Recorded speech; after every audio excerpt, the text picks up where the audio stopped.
Hi ಎಲ್ರಿಗೂ, welcome to my channel.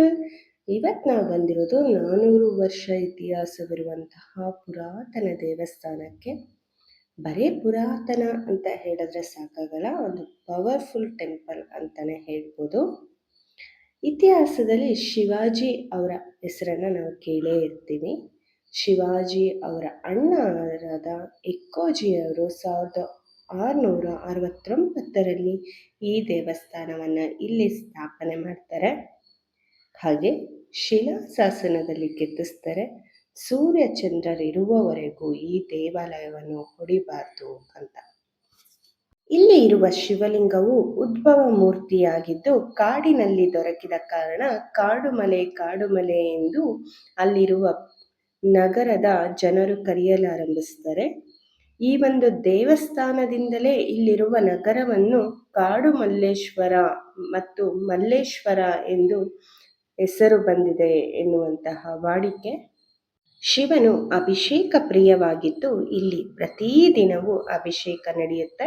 ಹಾಗೆ ಸೋಮವಾರದ ದಿನ ವಿಶೇಷವಾದ ಪೂಜೆ ಮತ್ತು ಅಭಿಷೇಕವನ್ನ ಇಲ್ಲಿ ನಡೆಸಲಾಗುತ್ತೆ.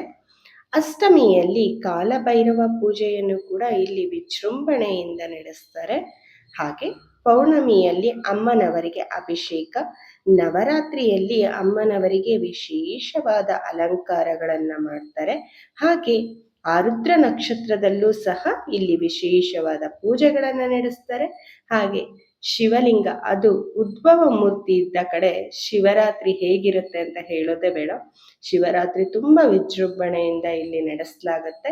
ಹಾಗೆ ಶಿವರಾತ್ರಿಯ ಮಾರನೇ ದಿನ ಇಲ್ಲಿ ಬ್ರಹ್ಮ ಮಹೋತ್ಸವವನ್ನ ನಡೆಸ್ತಾರೆ. ಈ ಬ್ರಹ್ಮ ಮಹೋತ್ಸವವನ್ನ ಶುರು ಮಾಡಿದವರು, ಅದಕ್ಕೆ ದೇಣಿಗೆಯನ್ನ ಕೊಟ್ಟವರು ಬೇರೆ ಯಾರು ಅಲ್ಲ, ನಮ್ಮ ಮೈಸೂರು ಒಡೆಯರು, ಅರಸರು.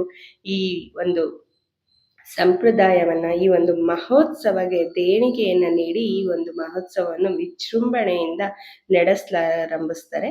ಈಗಲೂ ಕೂಡ ಈ ಒಂದು ಮಹೋತ್ಸವ ತುಂಬಾ ಅದ್ಧೂರಿಯಾಗಿ ಇಲ್ಲಿ ನಡೆಸಲಾಗತ್ತೆ.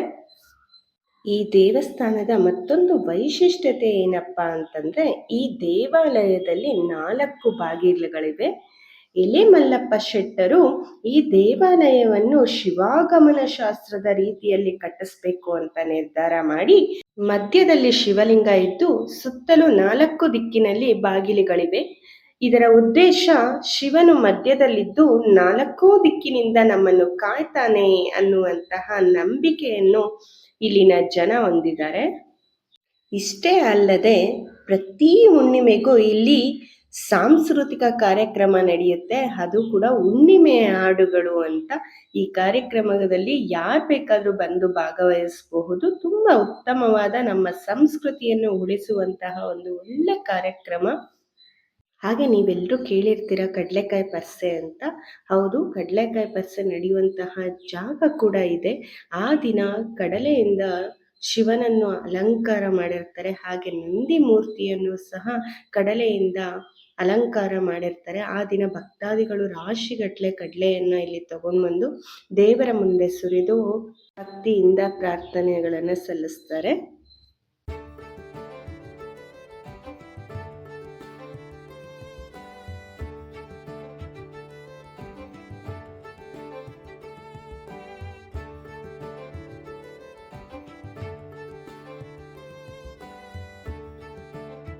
ಮಲ್ಲೇಶ್ವರಂ ಬರೀ ಶಾಪಿಂಗ್ ಅಷ್ಟೇ ಅಲ್ಲದೆ ಒಂದು ಐತಿಹಾಸಿಕ ಸ್ಥಳ ಅಂತ ಹೇಳ್ಬೋದು. ಇಲ್ಲಿ ದೇವಸ್ಥಾನಗಳು ಎಲ್ಲ ಹಳೆಯ ರೀತಿಯ ದೇವಸ್ಥಾನಗಳು ಮತ್ತು ಒಂದೊಂದು ದೇವಸ್ಥಾನವು ಒಂದೊಂದು ವೈಶಿಷ್ಟ್ಯತೆಯನ್ನು ಒಳಗೊಂಡಿರುವಂತಹ ಒಂದು ಸುಂದರವಾದ ಪ್ರದೇಶ ಈ ಮಲ್ಲೇಶ್ವರ.